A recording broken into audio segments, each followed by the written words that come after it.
So, kuha muna tayo ng iCoca. Dito may mga vending machine dito. Diyan tayo kukuha ng iCoca card.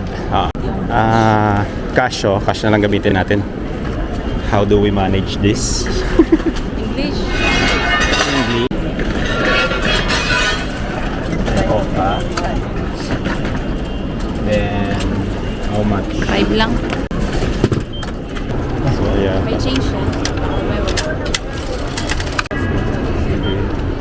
Purchase with receipt.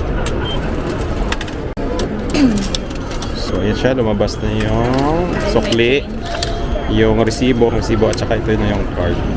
So, next. Again, English.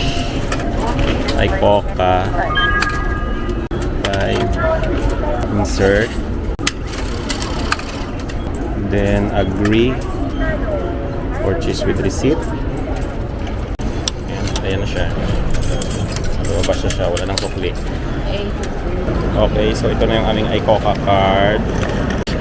And meron itong deposit. I know na mga 500 yen. Pwede mo naman siyang ma-refund after pag ibabalik mo na siya. So may naman ito, pwede siya magamit sa bus, pwede din sa mga convenience store or kuno konbini, tawag nila dito sa Japan, and sa mga bus, pwede rin. So magagamit talaga natin ito. Attractions pwede din. And trains din.